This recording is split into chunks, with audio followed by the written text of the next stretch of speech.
Okay. So I think it's fine. We can, get started now. Okay. Good evening, everyone, once again. Great to have you all on this call. Just for a brief introduction, my name is Chidinma and I'll be your host for today's event. So we just get started for today's event. So it's really great to have you all here. It's been an amazing year, and 2024 is, coming to an end. And there's really no better way to get to prepare for the next year than to start now. So the essence of today's call is, we've put together a 5-day event for you just to help you build practical steps for the year ahead. Now, for this event, to be touching on different aspects, to be touching on the startups, to be touching on the investment, global opportunities, real estate, health, and of course, personal growth. Of course, we have amazing speakers who will be taking us on various sessions that would help us kickstart the year 2025. So just to introduce them, we have here on this call Dr. Silk Obu, who is the Associate Professor of Management Communication at Lagos Business School. So Dr. Silk will be taking us on strategies and communication. The first day, which is day one, we will be having Sokaribo Senibo, who is a startup advisor, and he will be taking us on entrepreneurship and how to turn your business ideas into reality. Now, on the second day, we'll be hearing from Jago Emmanuel, and Jago Emmanuel will be taking us on investment opportunities and strategies. On day three, we would listen to two amazing speakers, Miranti Nanayakara, who is a senior analyst in action, and she will be taking us on exploring global opportunities. Same day three, we will have one of our speakers, Zainab Ismaila, who's a physiotherapist at the Evercare Hospital. She will be taking us on health and wellness. And on the last day, we will hear from Wale Fakonga, who is the MD and CEO at 730. He'll be taking us on real estate. So guys, it's going to be a packed event, and it'll be really good to have you all here for this 5 days. It's going to be packed, and today we'll be listening to Sokaribo Senibo, who's a startup advisor, and he'll be taking us on entrepreneurship and how to turn your startup ideas into reality. So guys, let's welcome Sokaribo Senibo. Yes, Sokaribo, please, over to you. All right, so thank you so much, Tidima, for that warm introduction. So good evening, everyone. Okay, to confirm, we are all humans. Okay, so as a startup advisor, I get to interact with a lot of products, and I know there are products that enables you to join meeting without you being there. Okay, so to confirm, we are all humans. Give me a reaction, type something, type your year, where are you commenting, where are you joining from? Okay, yeah, so I would love to see all of those comments, all of those reactions. Okay. Thank you, Theophilus. Thank you, Mohammed. Thank you, Bello. Thank you, George. Thank you, David. Thank you, Precious. Thank you, Vanessa. Glad to be here. Okay. So that is great. Now I've confirmed we're all human, so we can get into the session proper.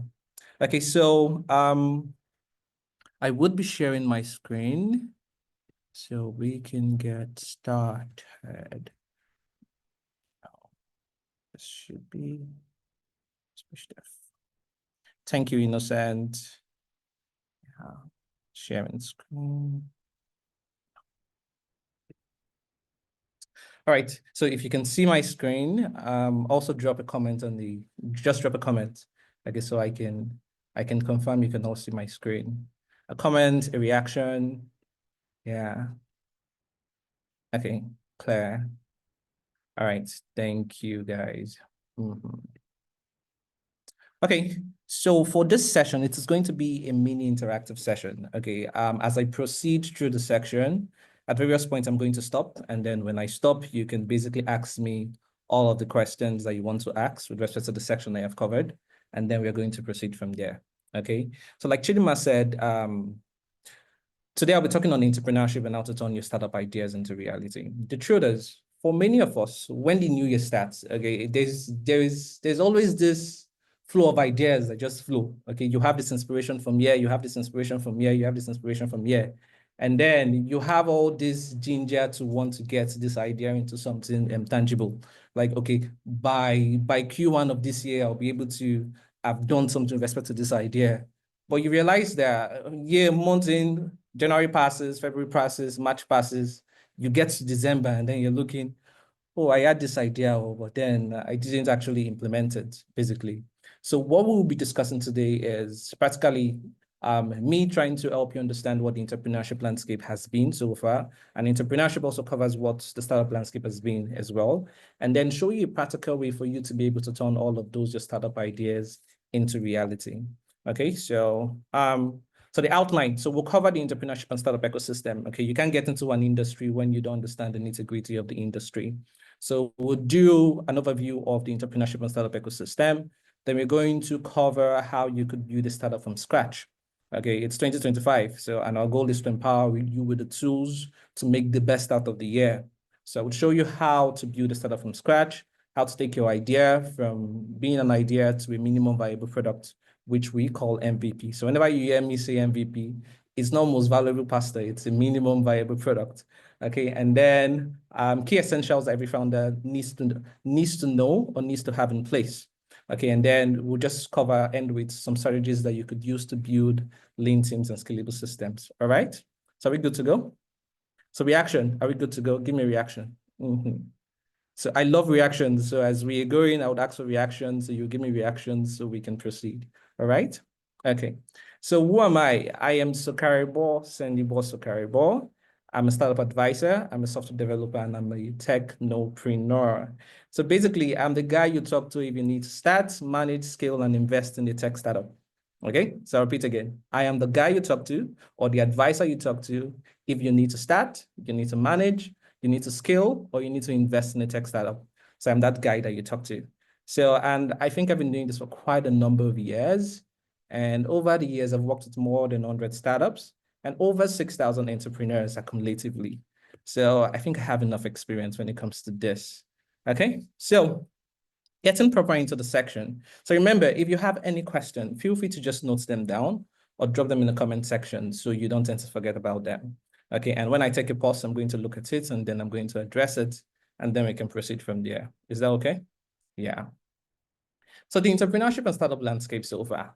Now, so these are statistics from various sources and they more or less show you what's the opportunities that currently exist in the landscape. Okay, so you can see from the first one, over 39.9% of adults in Nigeria are engaged in entrepreneurial activity. So meaning we're 38, if we were 100 on this call right now, it means over 40 of us, okay, out of a sample size of 100 are actually engaged in entrepreneurial activity. So there is a high chance the majority of us that are here are already involved in one entrepreneurial activity or the other. Okay, and then the number of new startups in Nigeria has increased by over 45% in the last 2 years. Now, when it comes to this increase in new startups in Nigeria, there are several factors they're actually driving this. And one of them is the high unemployment rate that we have in the country. So the high unemployment rate in the country is also adding to the fact that, okay, people have to get innovative, people have to find new ways to be able to survive. So all of those new ways to survive is now leading to an increase in startup registration, an increase in adults getting into entrepreneurial activity. But also now, when it comes to the continent and Africa in general, Nigeria secured over 30.5% of Africa's total funded ventures and 16.6% of the continent's total investment in 2023.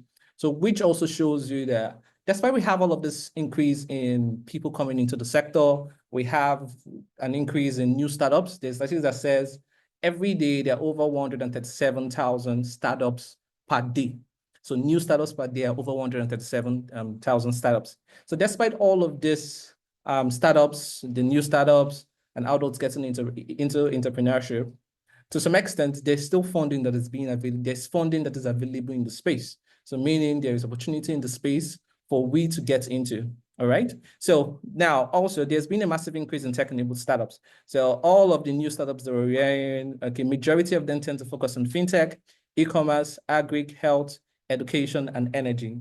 Okay, so those are the five major massive increase in tech startups that we have seen. But also, I think in the last 2 years, the focus has started to shift to social impact startups. So I think after COVID, people are now getting interested in, okay, social impact, social impact, social impact. So there's this drive for renewable energy and education. So what all of this shows you is, sorry. So what all of this shows you is, first of all, there is an opportunity in the space. People are getting into it. So people are getting into it, and there is opportunity and there is room in the space for you to get into it. Okay, that's what all of this shows you. Okay, so now all of these things that are happening, what are the key drivers actually driving the ecosystem? Okay, what are the things that are making this possible? Okay, and the first one is the youth demography. Okay, we have our youth population makes up the largest parts, the largest segment in our population. Okay, and this youth population, this youth demography is driving innovation drastically. So as we keep on driving innovation drastically, all of these things that we see of people getting into entrepreneurial activity, of new startups coming and being bettered, okay, it's just continually going to increase. Then role of entrepreneurship in job creation. So I have spoken about this. Due to the high rate of unemployment in the country, okay, it's now a means to an end. So people now see getting into entrepreneurship and getting into startup as a means of job creation. Okay, so this is one of the key drivers of the ecosystem. Then we all know technology and digital transformation. It is what makes all of this possible. Okay, so as technology and digital transformation also tend to increase, we would see more activities in the ecosystem as well. And then there's a cultural shift towards entrepreneurship. So people are getting to understand entrepreneurship, getting to understand how important entrepreneurship is, and more people are now getting into it.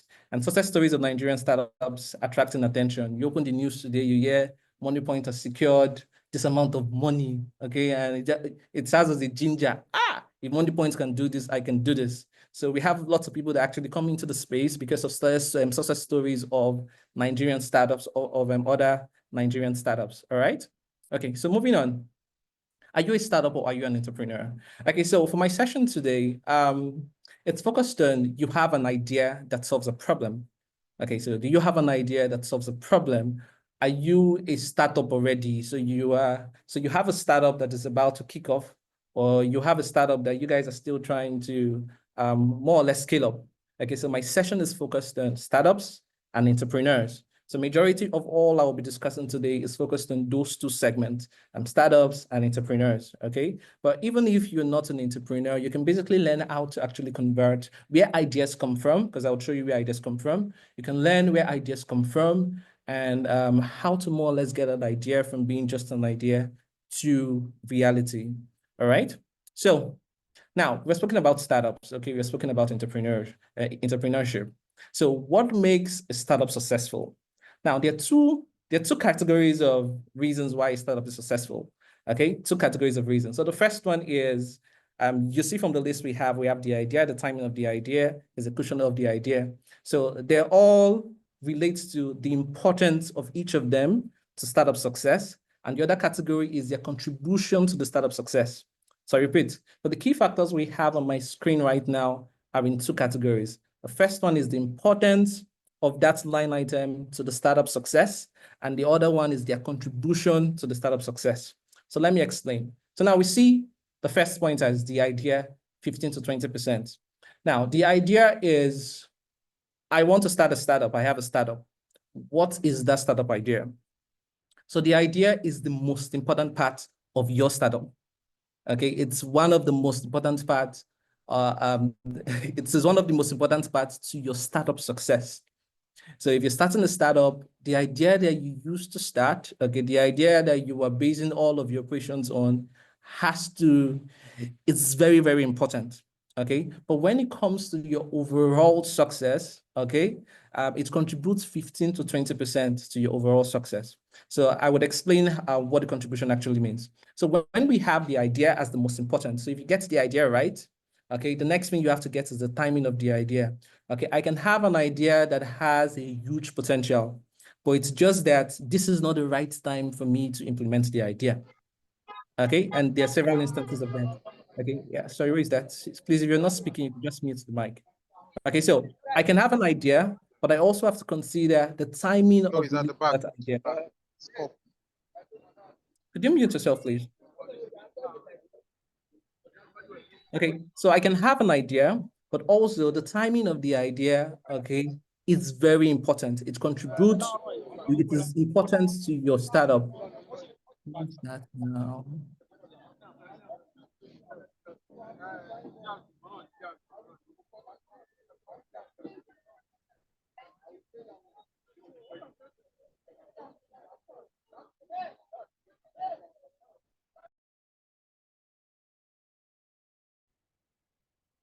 Olushola, could you mute your mic? Okay. Okay, so I can have an idea, but the timing of having that idea is very, very important. So the idea is one thing, the timing of the idea, okay, it's another important factor. The execution team, okay, so we have the idea, it is the right time to release the idea. The execution team, are we the right team to be able to implement this idea? So the right team now comes into play. Okay, so your execution team is as important. You can't just carry anybody to fit into your execution team. Your execution team contributes 30 to 35% to your startup success. So it is a very, very important thing that you have to pay attention to. So before we have the business model and we have the funding. Okay, so what this hierarchy shows you is now, what are the things that I have to focus on when I have to start a startup? So the foundational thing you have to focus on is your idea. So when you get your idea right, okay, then you get the timing of the idea. Okay, then you get the execution team, then you get your business model, and then you get funding. So you can see funding is on the hierarchy of things, funding is down. Okay, it's not up, it is down. So if you don't have the perfect idea, you receive funding, and then remember, we're talking about startup success. It's not just being able to receive funding. It's about the startup being successful. Now, for the 15 to 20%, so you could see that in all the percentages, 30 to 35%, which is the execution team, has the highest percentage. And that shows you that to the overall success of the startup, okay, the execution team plays a very, very important role. Okay, so if I don't have that execution team correct, if I don't have it right, there's a big problem. So I can have the idea, the foundational thing, I'm good, 15 to 20%. I have the timing of the idea, perfect. But if my execution team is not able to execute that idea, then my success is going to likely shake. Okay, so these are the two categories that are actually here. So the first one is the importance of the idea to the success, and the second one is their contribution to the success in general. Okay, so as we go on, I will break down the idea and the execution team. Okay, and their importance. The idea is because it's the foundational part, and the execution team because it contributes the highest to your startup success. Okay, so now generating startup ideas. So we have seen that the idea is the foundational aspect that we have to get right. So it's important that whatever we're doing, okay, with respect to this part, it is right. Okay, so where do ideas come from? How do we generate startup ideas? Okay, I think that was one of the things I told you I was going to explain. So when it comes to ideas, I always try to break it down in the three parts. So every startup idea, okay, can be in three phases. So every startup idea can be in three phases. The first one is it can be unique in its idea. Okay, so it can be unique in its idea. The second one is it can be unique in solution. And the third one is can be unique in adaptation. Okay, so if you see what I wrote here, one of the key requirements for entrepreneurial success is the ability to develop and offer something unique to the market. And this unique can be unique in idea, unique in solution, and unique in adaptation. Okay, so we're going to do some unlearning and learning, okay? And it's going to be on what unique in idea means, unique in solution means, and unique in adaptation means. So now for those three things, unique in idea is basically creativity. Okay, so creativity is the ability to develop something original. Now, emphasis on the word original.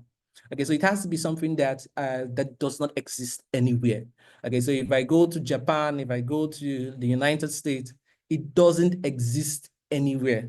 That is creativity. Okay, so an idea, it can be an idea or a representation of an idea. So when you're saying this is creative, it means if I scale through the whole globe, okay, I wouldn't see this anywhere. That is what basically creativity is. So it is the ability to develop something that is original. Now, when I take that original idea, okay, which is creativity, and I turn it into a solution, a service, a prototype, then I have an invention. So your invention is a conversion of a unique idea to a unique solution. It can be a product, it can be a service, it can be a prototype. So I go back again. You have the idea. Okay, creativity is unique idea. When I take that unique idea that does not exist anywhere and I convert it into a solution, then I have invention. Okay, so now invention, the conversion of a unique idea to a unique solution, which can be a prototype, service, or service or prototype, a product, service, or prototype. Now, innovation is a successful adoption of an invention to new conditions or environments. Now, innovation is one word we use a lot in the ecosystem. Okay, so you hear disinnovation. The truth is, innovation is basically copy. That's what innovation is. So innovation is, I am copying from somewhere else. So I go to China, I see something in China, I copy that stuff in China, bring it to Nigeria, refine it and adapt it to Nigeria. That is innovation. So you would see that majority of the successful startups we have in the ecosystem are basically innovation. They are a copy of what already exists somewhere else. Okay, so they are a copy of what exists somewhere else. So we go out there, there's this problem. Okay, this problem, is there a solution? Is this problem peculiar to Nigeria, or there is somewhere out there that this problem also exists and it has been solved? Okay, so we go out there, okay, this has been solved. How did they solve it? They solved it this way. So we take that solution, refine it. After refining it, we refine it to be able to adapt to the environment. Okay, that is innovation. Okay, and I am a firm believer that there's a level of innovation that we have to get to before we can move into inventions. I can take China, for example. There was a time even up to now, when you hear China products, it is as if you just know it's a copy of something. Okay, China copied almost everything that you want to think of. They had a copy for it. Facebook, LinkedIn, a product, they had a copy for it. And all of those copy that they were doing were innovation. So they copied to the extent that they got to a point that there was nothing for them to copy again. Okay, so since there was nothing for them to copy again, they have to now go into invention. Okay, so there's a level of innovation that we have to get to before we would see a massive drive when it comes to invention. Okay, because there are a lot of problems in our ecosystem. And these problems in our ecosystem, they've already been solved out there. There are solutions for them out there. Okay, so we have to go out there, look at this problem. Okay, does he exist? Where does he exist? It exists in Brazil as well. What have they done with respect to it in Brazil? Okay, they solved it this way. So my whole task is now to copy that idea, refine it to be able to adapt. Because if you copy it the way it has been implemented in Japan or wherever it has been implemented and bring it into a new environment, the chances of it failing is very high. Okay, so your work as an innovator is to refine it to be able to adapt to the environment or the new conditions that you want to introduce it in. So that's basically where majority of the startup ideas that we have come from. It's copying it from somewhere, refining it to adapt to the environment. Okay, so I hope you've done a little bit of unlearning and learning. But innovation is basically copying and adapting. Okay, so when something is original and something is new, okay, then it's invention. The majority of what we see is innovation. Okay, so if you have if you see a problem, you're noting that, okay, this is a problem, and I think this problem can be a potential startup. The first question you should ask yourself, okay, is this problem peculiar to only this region, or the problem can exist somewhere else? If there's a possibility for the problem to exist somewhere else, what has been done with respect to this problem? How was it solved somewhere else that it existed? So when you identify how it has been solved somewhere else, the question now becomes, how can I take this and refine it to be able to adopt it into my own environment and my own ecosystem? That is the work of an innovator. All right. So creativity, unique in idea; invention, unique in solution; innovation is basically unique in adaptation. All right. So now you have the idea, okay, and you want to be able to adapt this idea to an environment. Okay, how do you do that? You have an idea. How are you able to get the idea from being just in your head into something that is tangible, okay, into a prototype, into something that can be used. Okay, so one of the most recommended process that I always recommend when it comes to conversion of your idea to reality or MVP is the design thinking process.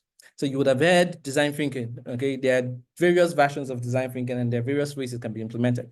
Okay, so, but design thinking just basically takes your idea, enables you to take your idea, okay, pass it through a systematic process. It's a systematic process.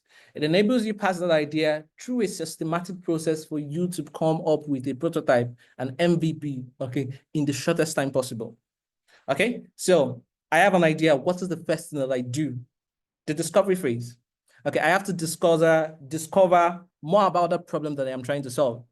Because I've noticed that this is a problem in this region. Okay, now I have to learn about the problem. I have to discover more about the problem. Okay, so for the discovery phase, which is you learning about the users, okay, you can do several things. So you can do a basic Google search as well. You can do a basic Google search. It's going to shock you that you have people that have startup ideas. They start building without doing a basic Google search to see what is already out there.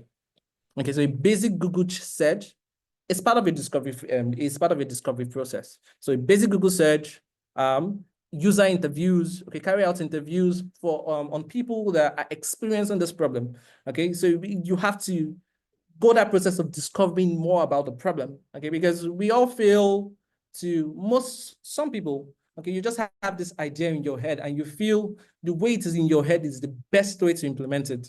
Okay, and that is a fallacy. Okay, you will just fall into several problems. So when an idea pops into your head, the idea is surely going to be solving, it is a solution to a problem. So there's a problem that the idea wants to solve. So you should take the step to understand the problem to a large extent. So if you have to do search, if you have to carry out user interviews, you have to do stakeholders interviews, you have to carry out survey, you have to analyze data, you have to look out for competitors. Okay, if it's already, okay, you notice that this is something, but it's already out there, look out for competitors, focus groups. So you have to take the step to understand the problem that you want to solve. It is very important. Okay, now after I have understood the problem that I am trying to solve, okay, so what is the next thing I do? I go into defining. Okay, so defining is, okay, what are the most important things that are going to enable me to, what are the features that in some way enables me to solve the problem that I have identified? So for your defined phase, you create personas. Okay, so from all of my problems and from all of my interaction in trying to discover the problem, this is what the ideal problem look like. Okay, so this is what the ideal user experience in this problem look like. Okay, this is the user journey that people tend to actually flow. This is a problem statement. So this is a problem statement that shows exactly what the problem is. Because you may think you know the problem, but when you do discovery, you now realize that the problem is not the problem. What you're seeing is just a symptom of the problem. Okay, you're not seeing the main problem in itself. You're only seeing the symptom. Okay, and we focus on the symptom, the problem is still there. So when you do all of this discovery phase, you're able to see what the major problem is. And when you're able to see what the major problem is, then you can now do your problem statement, which if anybody reads it, anybody should be able to say, okay, from this problem statement, this is the problem. Okay, so narratives are still statements, assumptions mapping, task analysis, jobs to be done. Jobs to be done can be, okay, the user has to do from this to this to this to this. Okay, so the discovery phase, which is you understanding the problem, the define phase, which is you defining what exactly it is. Okay, now when you define what exactly it is, then you now go into brainstorming, which is the ideate phase. So I have come to realize that this is the problem that exists. This is the problem that I am trying to solve. Okay, what are the solutions to this problem? I did.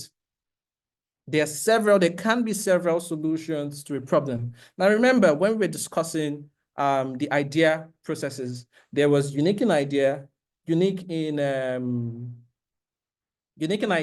solution, and unique in application. So a company already exists there doesn't mean I cannot exist there. There is unique in adaptation. So a company may have seen this problem, are solving the problem, but I also see the problem and I feel it should be solved in a different way. So I am solving the same problem, but in a different way. unique in adaptation. Okay, so you can say that there are several fintechs, but at the adaptation, the same thing. So that is something that you have to pay attention to. Okay, so for the ideation phase, you're trying to identify all of the possible solutions to the problem that you've identified. So you're going to do a lot of brainstorming sessions. You're going to do a lot of mind mapping, storyboarding, user flows, all to try to state, okay, this is a solution to this problem. This is how I can solve this problem. Okay, so that's what the ideation phase basically helps you do. You brainstorm solutions to the problem. Okay, now, after you've brainstormed solutions to the problem, the next thing you have to do is to create a prototype. Okay, stimulate user experience. Okay, I think this is a solution to this problem. Okay, I have to create something. I have to create a solution to the problem to use for my testing. Okay, so, and there are various ways you can create a prototype. A prototype can be a basic form. Okay, I've seen startups that started with basically doing a form for you to fill, and with the form, the whole process is a manual process for them to basically, so they're offering you service, but it's basically a form that you're filling and then just basically solving it. So prototype is a way for you to test the solution that you've brainstormed to the problem that you have defined. That's prototype. So I am creating a solution, a mini version, an MVP, okay, that represents the solution that I have seen to the problem that I have defined. That's my prototype. So it can be in various forms. It can be a paper prototype. It can be a micro interaction. It can be a detailed user flow, mocks up, high fidelity design, also a basic landing page. Anything that enables you, that shows the solution that you have brainstormed in the way that other people can interact with it, okay, is your prototype. Okay, so when you have a prototype that people can interact with, then you can do all of your testing. And the goal of testing is, remember, you have created a solution to a problem, okay? And that solution to the problem is based on all of your brainstorming. You have to be able to test that this solution actually works. So in testing that this solution actually works, it takes you to the testing phase. So you now go out there, do usability testing, look at how people tend to interact with it, just test the prototype that you have done and get feedback. So the feedback is now going to tell you if the prototype I have designed, it is working, or the prototype I have designed, it is not working. So that testing enables you to do that. Now, it's a systematic process. So it means I can get to testing and I realize that for my testing, this problem that I am solving, okay, there's a need for us to go back and learn more about this problem. So you go back, iterate back to discovery phase. So all of this phase, it is not I have moved from here, I cannot go back. So you can get to prototype, and in designing your prototype, you realize that when it comes to define, in the defining phase, there was something we missed out. You go back from your prototype back to your define. Okay, so it's an iterative process that you should be comfortable going back. Okay, remember, you're trying to come up with a perfect solution, not really a perfect solution, something that you can take to the market. Okay, so there's a lot of learning that has to be done.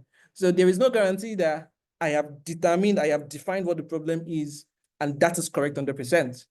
So you would see that in building your solution, you now realize that, we actually missed this part though. So we missed this part, so we have to include it. So we include it, so we go back to the define phase all over again. And we have to now brainstorm solutions to this part and then come up with a prototype. So it's an iterative process, and it's just basically helps you go from one step to the other, one step to the other, one step to the other. Okay, so by the time you're done, you realize that you have an MVP. Even when you get to testing, you already have an MVP because your prototype is your MVP. So the prototype is something you can take to the market and do a lot of testing. So when you take that MVP to the market, you're already a startup. Okay, you're already out there doing testing. Okay, so from your testing, from your feedback, you get more data, you refine, you go back, you do test, you refine, you go back, you do test. There's a lot of it. It's an iterative process that just keeps on going and going. Every startup that exists today is still learning, and they're still improving their products and services. Okay, so it continues and continues and continues. But the goal is this enables you to get to the market in a systematic way. So, when I'm done from here, this is the next thing I need to do. When I'm done from here, this is the next thing I can do. So when I get from here, I go to prototype. From my prototype, no matter how bad it is, and can I use it to test if my solution solves my problem? So I do the testing, I get feedback, I go back, I refine, I do the testing, I get feedback, I go back, I define, I date, I prototype, I do the testing, and you just keep on going round and round, okay? And you improve, and you improve, and you improve. All right? Okay, so this is a systematic process. So this is a systematic process that basically you can use. Sorry, wait, speaking, can you mute yourself? So this is a systematic process that you can use with respect to any of your ideas. Majority, your entrepreneurial ideas, your startup ideas, it's just basically helps you get to the market in the shortest time possible. Okay, and it enables you know, okay, what next? So I have this idea, where can I start from? What do I need to do next? If I get to here, what do I also need to do here and do next? That's what this helps. Okay, so I'm going to send this slide to everyone so you can more or less just use this as a guide. You should be able to see all of the things that you can do in each of the categories. Okay, and then pick the ones, you don't have to do all of them. Okay, pick the ones that are relevant to your idea. Each startup has different things that they can use as prototype. Each startup has different ways of discovering. Each startup has what enables them to do their defining. So you pick the ones that are relevant to the idea sector that you are coming up with, and then you implement it. All right. So I'll send this to everyone. Okay. So if you could hear me and you're getting value, okay, I want you to drop a comment, drop value, say value. Okay, drop value. So I know I'm not talking to myself. So drop value. Give me a thank you, Reginald. Give me a reaction. Okay. Okay. Thank you, George. Thank you, Manuela. Thank you, Precious. Thank you, Mohammed. Thank you, Dennis. Thank you, Diana. Thank you, Rebecca. Thank you, Gold. Thank you, David. Okay, so this is that process that enables you to do that. All right. So moving on. Okay. Now we have spoken about the whole ideation phase, how you can generate startup ideas. Okay, it is not that hard. It is basically, but you can choose to go the creative way. And then you have the idea, what you can do with it.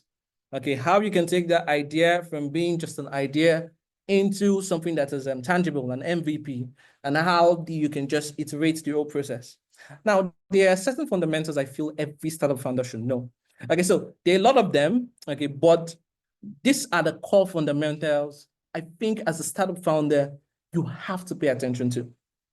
Okay, so the first one is your business model canvas. Now, I'm not a fan of business plan. Okay, I'm not a fan of business plan. I feel it is depending on your sector anyways, but for majority of the startup sector, a business plan is just you spending a lot of time doing, I don't know what you're doing. The business model canvas is something you can do within 24 to 48 hours. If you sit down with it, you can complete it. And when you're done with the business model canvas, it gives you a full idea it gives you an idea of what your startup should look like. It gives you an idea of the various segments of your idea. So this is a sample of it, okay? This is a sample of it. Now, it has how many parts? 1, 2, 3, 4, 5, 6, 7, 8, 9. There are 9 parts, and you can see they're all in categories. So the first part, who are our key partners? Okay, who are our key partners? Okay, who are the people that we need to be able to implement this idea? So you have an idea. Yes, you have the idea. Okay, are you capable of who are the people that you need to be able to implement the idea? It's important. Okay, so maybe you are developing a fintech platform now and you want to do card services. Okay, for my card services, who are the key partners I need to be able to partner with for me to be able to provide card services? Okay, so your key partners, people that enable you to be able to implement the idea, falls under your key partner section. Then you have your key activities. What key activities do our value proposition requires? So what are those activities that are actually very, very important for your value proposition? And the key resources, what key resources do our value proposition require? Then value proposition, what value do we deliver to the customer? Okay, you have to be clear about your value proposition. So if you're not clear about your value proposition, it becomes difficult. So the value you're offering to your customer has to be defined, and you can see the big space for you to define it well. Okay, so that's what falls under your value proposition. Then customer relationships. What kind of relationship does each of our customer segments expect us to establish and maintain with them. Now, you've identified the key partners, the key activities, the key resources, which are things that I need to be able to implement this idea. Okay, these are things that I need to be able to carry on the solution. Now, that is one segment. Now, this solution that I have built, it is not for me. Okay, there's a customer this is meant for. So you have to be able to understand the customers as well. Okay, so you see these other three segments: your customer relationship, your channels, your customer insight. They basically help you understand your customers and your sales process. Okay, so by the time you complete this three sections, you should have, to a large extent, an idea of who your customers is and what your sales process is going to be. So customer relations, what type of relationship does each of my customer segments expect me to establish and maintain with them? Channels, through which channels do our customer segments want to be reached? Okay, so not all channels are relevant to your idea. Okay, so there are certain channels that your customers are predominantly on. Okay, so you have to be able to define that. Okay, you remember you're starting up. Okay, you have to understand that you have less resources, you have less manpower. So you have to be able to develop lean. You have to be able to utilize whatever you have. So if you're trying to focus on too many things all at once, it becomes a problem. So you have to be able to identify which channels do our customer segments want to be reached by, and focus on those channels. Customer insight: for whom are we creating value? Who are our customers? Okay, so you define your customer that you are creating value from. Okay, because you don't fall to the trap of I am creating a solution and then you say your solution is for everybody. The solution cannot be for everybody. Okay, there is old men, there is young people, there is that major user of your solution and of your idea. So your customer insight should focus on them. Everybody is not a customer. So everybody is not your customer. So don't tell me, who is this idea for? It's for everybody. It is not for everybody. There has to be a defined customer, okay, that you are targeting. Okay, so that's what comes in your customer insight. For whom are we creating value? Then you see the last two sections, which are the last stand, that basically helps you understand the financials. The cost structure: what are the most important costs inherent in our business model? Okay, so am I going to pay for server? Do I need to pay for a building?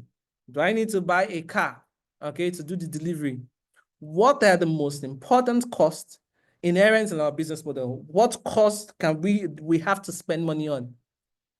That's what you include in your cost structure. So you can see clearly, okay, these are things that we have to spend money on. If we have to start, this is a must that we have to spend money on. Revenue streams: for what value our customer really willing to pay? Okay, you can, but the solution is the social impact solution. Okay, meaning there's not a market for the solution. Okay, people are not willing to pay you. There is no market for it.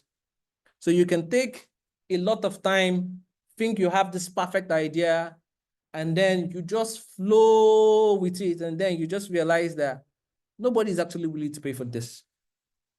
Okay, so you have to be clear on the value our customers are really willing to pay for. It falls under your revenue stream. So you can see clearly that by the time you're done filling this business model canvas, you have an idea of the various important segments of your startup. So you know the people that you need to be able to get the startup on ground and to get the startup out there. You know the people that you are targeting, your customers. You know what is going to cost you. Okay, are you able to fund this cost, or you have to, you know what it actually costs you, and you know how your revenue is coming in. Okay, because you're incurring costs, except you want to say your revenue streams is very important. Okay, so when you are done with all of this, you would have, to a large extent, an understanding of the various segments of your startup. Okay, so like I said, I'm going to send this slide to everybody so you can use it, take the time, sit down, okay, and feel this.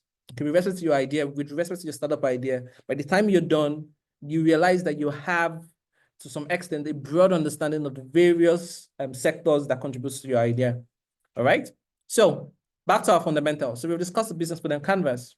Okay, now team composition and agreement. Remember when we did the factors that contribute to a startup success, team composition, okay, makes up a huge part. It contributes a large expense. It contributes a large extent to the startup success. Okay, so it is very, very important. The team composition and agreement. Now, domain expertise. Okay, I want to do a startup in the legal space. Okay, but then me, I'm an engineer.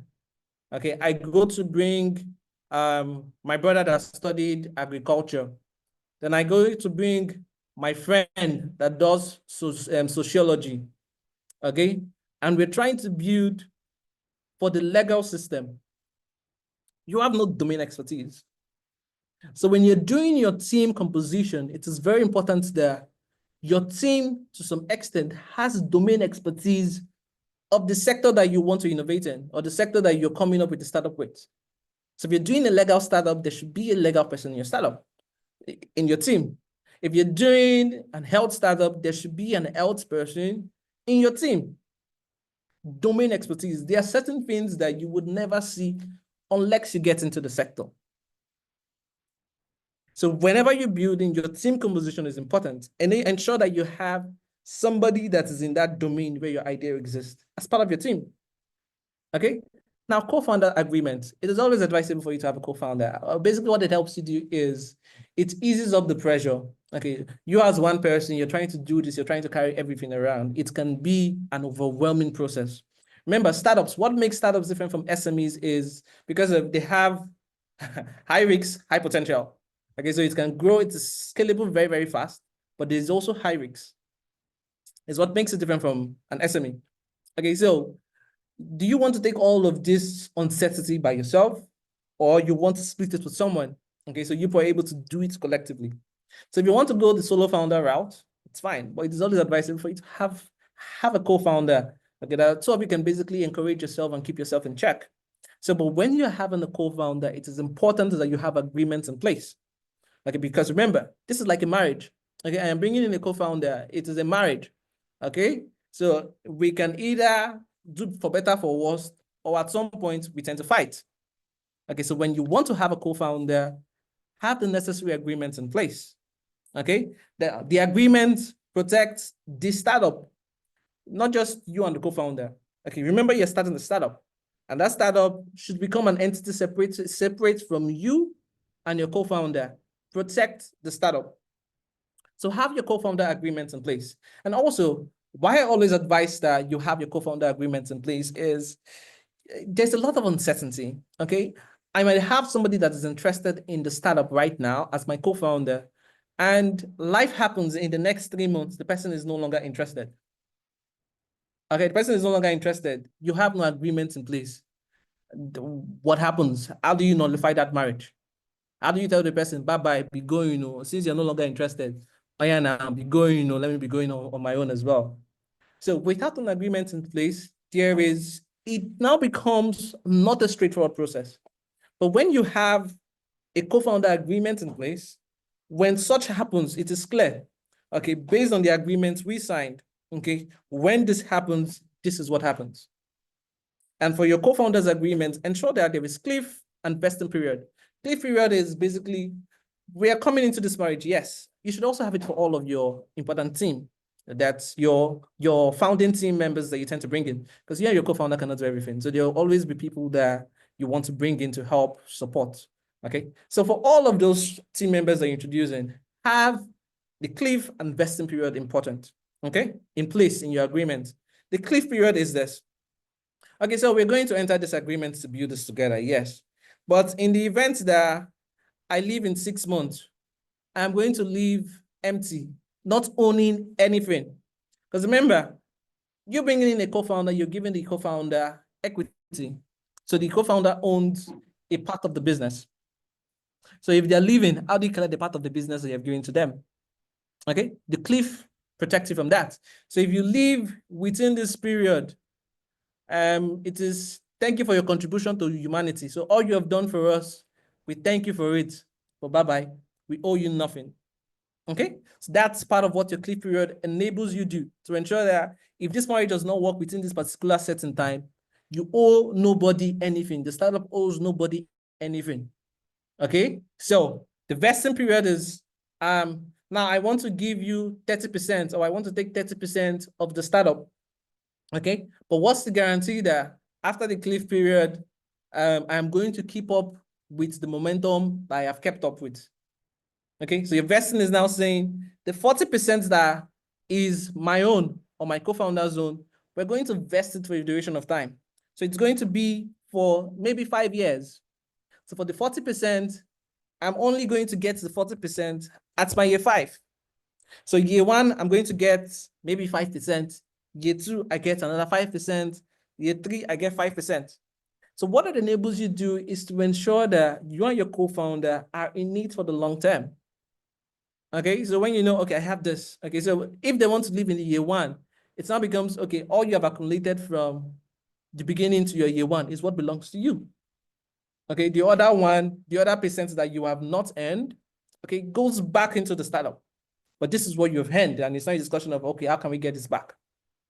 Okay, so the vesting period ensures that the co-founders, the team you're bringing in, ensures that they are invested in it for a long time. Okay, NDAs are non-disclosure agreements. Okay, we all know the importance of non-disclosure agreements. Then funding. Now, funding is a tricky one. Okay, so funding comes in 2 different ways. Now, for team, you might have to bootstrap when you're starting a startup. Okay, so while you're bootstrapping, having a co-founder enables you to split that cost. Okay, and it should be clear how that cost, that funding cost is. So be clear, okay, for every cost, we're going to split this percentage. For every cost, we're going to split this percentage, or we're bringing in this amount of money. Okay, so that should be clear, okay, in your co-founder when you guys are having all of this conversation. Now, also, when you want to receive funding, sometimes people do not invest in the startup idea, they invest in the team. So that is why your team composition is very, very important, because some people are not going to invest in your idea, they're going to invest in the team. Imagine I and Elon Musk wants to start a startup. Okay, and I tell you to bring money. Because you know it's Elon Musk, you're going to bring money. Okay, so some people invest in the team because they trust the capacity of the team to deliver something than actually the idea. Okay, so that is why your team composition is important, and having the necessary agreements in place. Okay, it's also very, very important.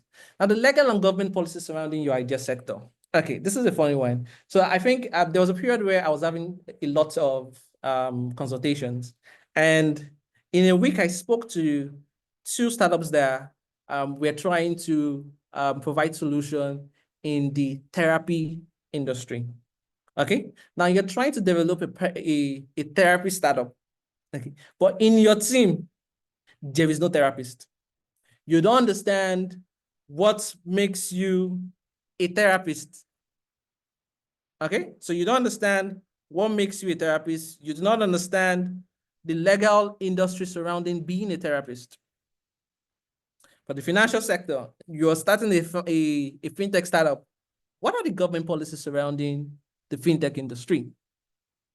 Okay, so when you're starting a startup, the idea should fall under a sector. Okay, now the sector, we know there's still some gaps, okay, but there is always something that exists to cover that sector. So take the time to understand, these are the legal implications surrounding my startup. These are the government policies that are surrounding my startup. Because then it'll be that you are built and go on far before the legal people come for you, or before the government comes for you. So you understanding the legal policies surrounding your startup, the government policies surrounding your startup prepares you in advance. Okay. And lastly, how to pitch, sell yourself, your team, and your startup. Okay. There are 3 different things. The ability to sell yourself. Remember, you're a founder, you're a co-founder. Okay. You have to be able to sell yourself. Okay.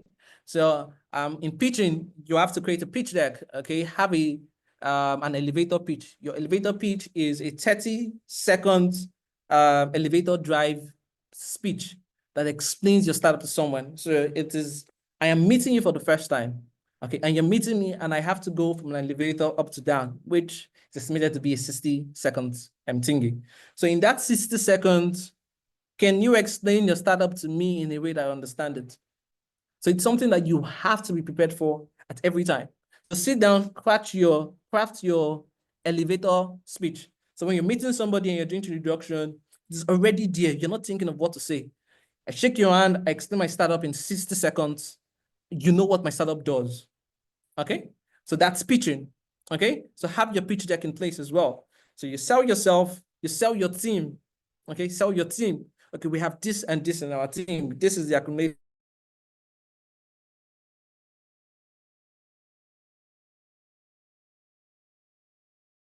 experience we have in our team.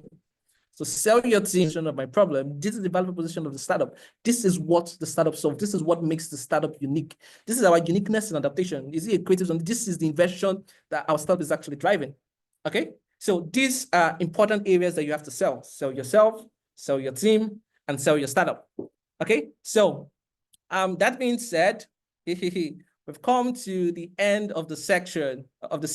So basically, if I should run through again, we started from understanding the entrepreneurship landscape, okay, where I spoke to you about the opportunities that currently lie in the entrepreneurship landscape, okay, and we in the landscape. Then we went into the key drivers of the ecosystem, okay, which showed you all of the various factors that are actually pushing the ecosystem forward, okay, and these factors are factors that are continually going to be there. Because they're continually going to be there, there's room for everybody to get into it. And then we went to argue startup. And then we spoke about the key factors that drive startup success. I started from the idea, which is the fundamental part. Then we had the timing of the idea. We have the execution team. Okay, the execution team, you can see, is 30-35%, which means it contributes the most to your startup success. We have the business model and we have the funding. Okay, and then, so it means if I get the idea right, I get the timing of the idea right, I get the execution team right, there's a high chance for me to be successful before even funding comes in. Okay, then we spoke about how to generate startup ideas, which can be your idea, whatever you're delivering to the marketplace can be unique in idea, it can be unique in solution, or it can be unique in adaptation. Okay, and unique in idea is basically creativity, unique in solution is basically invention, unique in adaptation is basically innovation. Innovation is me copying something from wherever it is, wherever it exists, and then being able to adapt it into a particular environment is innovation. And then we spoke about the design thinking process, which I explained is a way that you could use it's a systematic process that you could subject your idea into. It's a systematic, iterative process. So you continually utilize it, and you realize that at every point, you're able to churn out an MVP, do all the testing, come back again, and iterate all over again. And then we spoke about the fundamentals a startup founder should know: your business model canvas, your team composition and agreement, the legal and government policies surrounding your idea sector, how to pitch yourself, your team, and your startup. Okay, so the business model canvas, which shows you various aspects of your startup. The left-hand side enables you to understand the key people that you need to be able to offer you to be able to implement the idea. The middle part shows you what exactly your startup is offering. The right-hand side shows you details of your customers, the people that you're serving. Then we spoke about the cost structure, which are the costs that are important in implementing the idea, and your revenue stream. How is the startup going to make money? Okay, and for the team composition, we spoke about the domain expertise, we spoke about the co-founders agreement, we spoke about NDAs, we spoke about funding. Then we spoke about the legal and government policies surrounding your idea sector, how it is important for you to pay attention to it. And then we spoke about how to pitch yourself, your team, and your startup. Okay, so for more resources, before we take Q&A, for more resources, you could just go to bit.ly/Sokaribo Senibo. Okay, so you would see a breakdown of, I think I have some courses there, some books, and yeah, some training recordings and some templates that you can basically download. So for the templates, now you run a startup, okay? And before I even take that, let me just take the Q&A before I round up. All right, so Q&A, questions, so ask me your questions, okay? So feedback. If you're still here and you've gotten value so far, what would you comment now? Okay, comment wow. Okay, so if you've gotten feedback, so far, if you've gotten value so far, comment wow. Okay, give me feedback. Okay, thank you, Precious. Thank you, Manuela. Thank you, George. Thank you, Zainab. Okay, thank you, Victor. Thank you, Lucy. Thank you, Mohammed. Thank you, Musa. Okay, so at this point, we'll just take questions. So take questions before I round up my session. So if you have a question, okay, you can either raise up your hand and ask the question, or you drop it on the group chat. So any of them works. Okay. So Hats, Manuela. Okay. You have, your question is, you emphasize team lots a lot, saying it is very important to startup. But what if your startup recommend just one person at the beginning? You emphasize teamwork a lot, saying it is very important in startup. But what if your startup recommend just one person at the beginning? Okay. The truth is, it's going to be a lot of work on one person. Okay. Remember, it is high risks. You're taking a lot of risks. There's a lot of uncertainty. Okay. And are you so self-motivated, okay, and so resourceful that you feel you're able to carry on every aspect of the startup? You're able to do everything by yourself. So if you feel you're able to do everything by yourself, okay, it's fine. It is, if you're able to do everything by yourself, if you're able to take on all the risks together, you're able to get the work done by yourself, then it's fine. But it is recommended for you to be able to have that person to be able to share the burden with. Because remember, it goes up and down. So some days the startup is making sense. Other days you're wondering who's sending message. Okay, who's sending me? Who pushed me to actually go and do this thing? Okay, so you heard the story of Dangote saying, if somebody, if he knew what he knew now, the refinery he built, he wouldn't have built it. Okay, the refinery he built, he wouldn't have built it. Okay, so the startup world has a lot of ups and downs and ups and downs and ups and downs. So I feel it is important for you to have somebody, you people can basically encourage yourself and get things done together. All right. So, Emanuela, hope that helps you. So any other question, please feel free to ask, okay? Any question with respect to entrepreneurship, with respect to startup, yeah, feel free to ask, okay?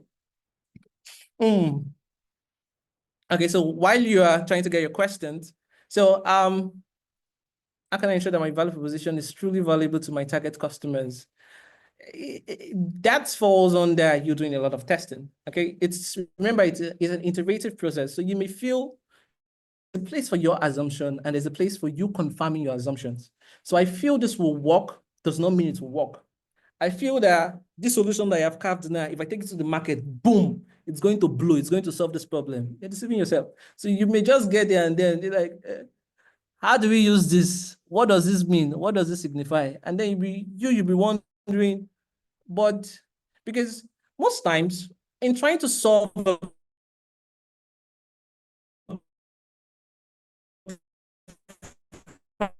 problem, we get so soaked in. So when we get so soaked in, we make certain assumptions that we make certain assumptions that this is how it should be. People should understand certain things. Okay, they will know that this is the correct time. Okay, that is an assumption. Okay, but you may get to the market now, people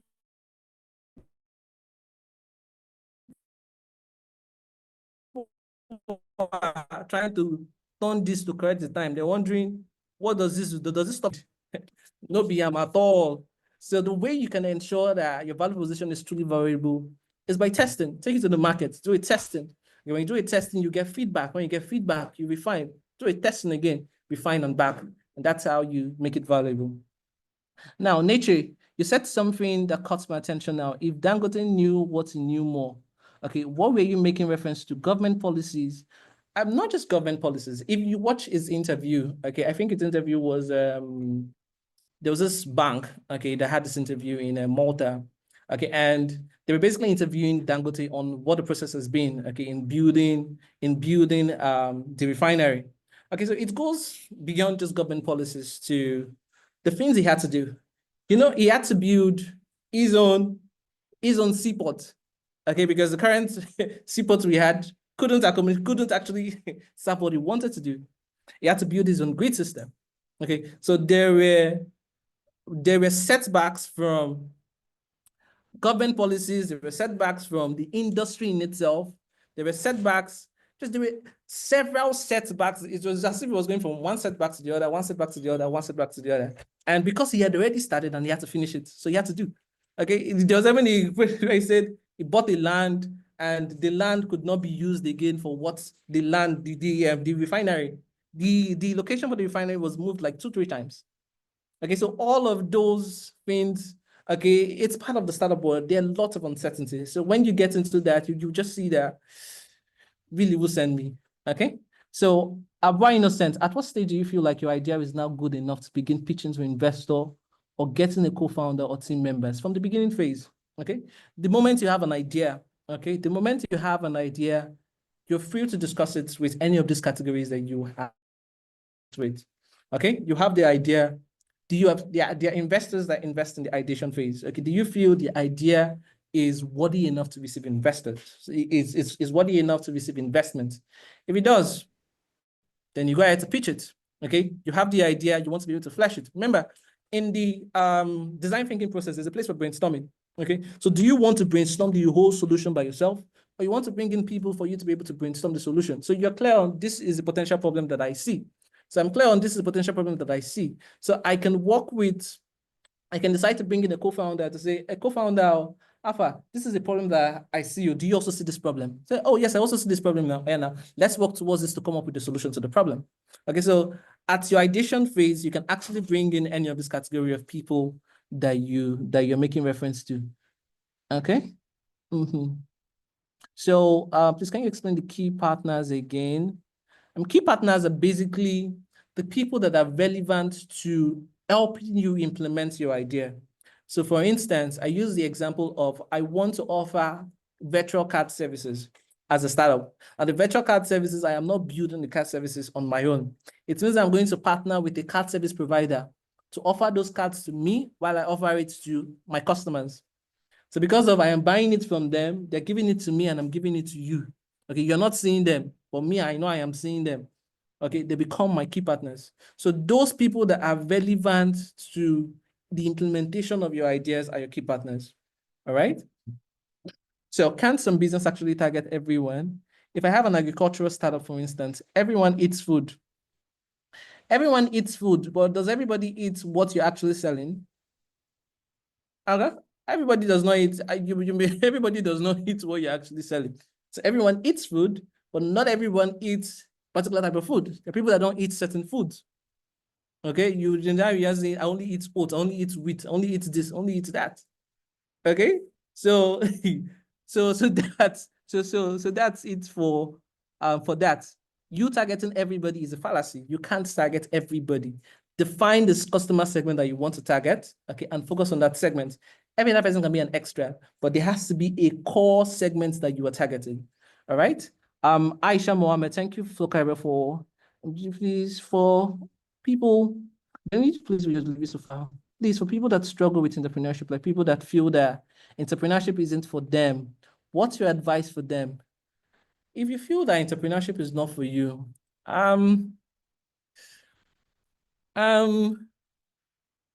if you feel it is not for you, it may not be for you, okay? Yeah. But how do you feel that it is not for you? Give it a try. If you give it a try and it doesn't work, stick to your paid employment. Okay, just stick to your paid employment. You can do well amazingly as a paid employer, as an employee. Okay, there is nothing wrong with being an employee. Okay, and if you're able to ace it being an employer, you're going to be a great founder. Okay, because if you're able to put on the work into someone else's business, you're able to get things done for them. Okay, then there's a high possibility for you to also be able to get things done for yourself. Okay, so also just give it a try. Okay, give it a try and try to do some level of discovery. I mean, just realize that, oh, really, yeah, I can actually do this. Okay, so it's not that as complex as you may think it is, but give it a try. When you give it a try, you would be able to do some level of self-discovery, and that should be able to determine if you really want to continue or you really just want to remain under employment. Now, Nadia, okay, we have a few minutes remaining. Could you share 2 top advice for executing teams working in operation? Could you share 2 top advices for executing teams working in operation? Context is your experience with teams and the startup already is the best execution scenario you have experienced and the worst. I don't think I get this question correctly. So Nadia, what you did for me is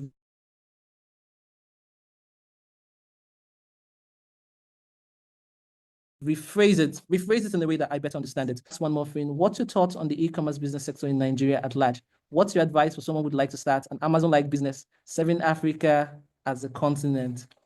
Okay, if you're getting into the e-commerce business sector in Nigeria at large, it boils down to what uniqueness are you bringing into the table?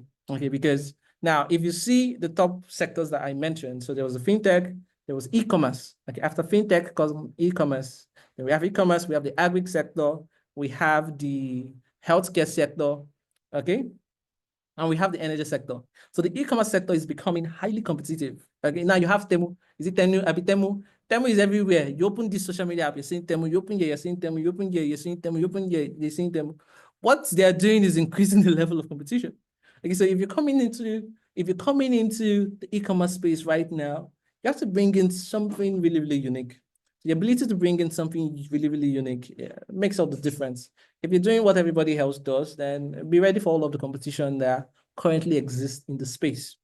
Okay, so yeah, Nadia, I'm waiting for your rephrasing of the question. Can you explain how to effectively pitch your team, startup, like how to do it well? It's all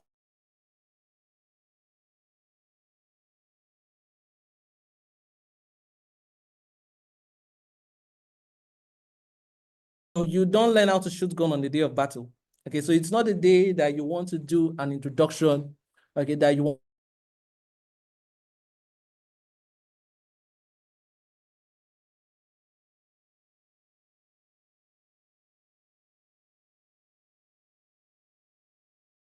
want to start learning how to do an introduction. Okay, it's going to be it is going to be a lot of problems. All right, so it's going to be a lot of problems. So before it gets to the need for you to do all of those introductions, okay, you have to try as much as possible to write your introduction, write down, okay, write it word for word. I'm going to say it in this particular way. This is what is going to be my choice of words. Okay, so sit down and write it down. When you write it down, put it in your brain. When you put it in your brain, it becomes easier for you to dish out. Okay, so that is how you basically do effective pitching. So effective pitching comes from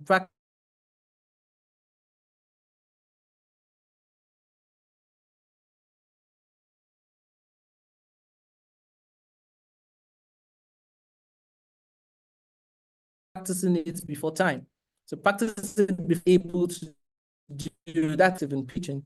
It's time to bring you something different from the market. Now with respect to this question, okay, I'm supposed to do an analysis of the whole Temu marketing stuff.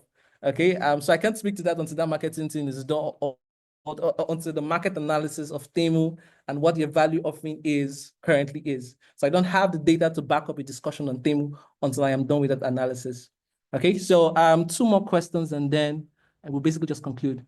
Please master how to invest both in, okay, we're basically just responding to this. Okay, so I didn't get a response from Nature anymore. Is it Nature or Nadia? Okay, Nadia.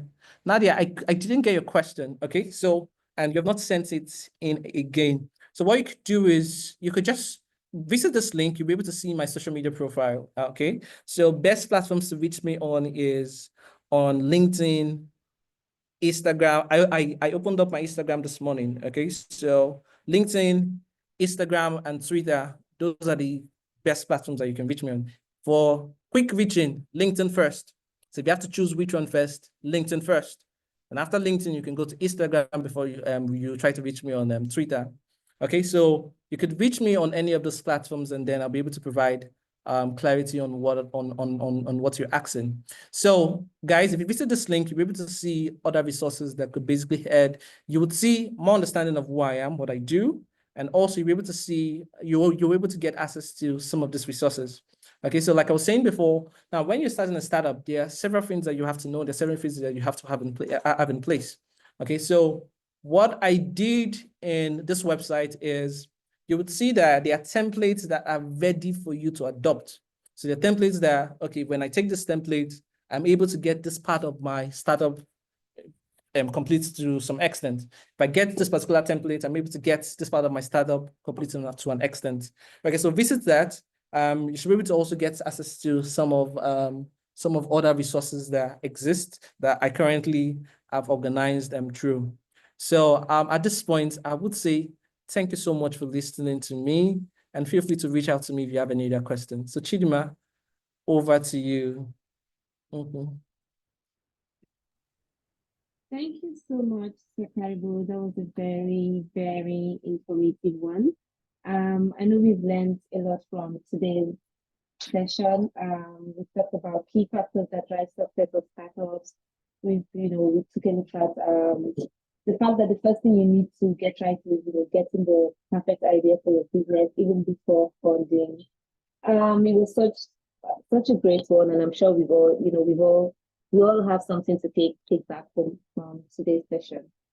So, without further ado, I don't know if you have any more questions, but in the absence of none, um, tomorrow we'll be having another session by Jago Emmanuel, and this will be on investment opportunities and strategies. So if you're looking to invest, if you're looking to, your plan for 2025 is to maybe look out for investment opportunities and strategies, then you shouldn't miss tomorrow's session. It will be a wonderful one. And thank you all for joining for today, and we look forward to seeing you guys tomorrow. Thank you so much. Sokaribo, thank you once again, and thank you all for joining. Okay, so thank you, everyone. Thank you. See you all tomorrow. Mhm. Thank you. Thanks. Thank you. Mhm. Thank you, Prof. Soso. We love you, sir. Thank you. Mhm. Thank you, Soso baby. Thank you.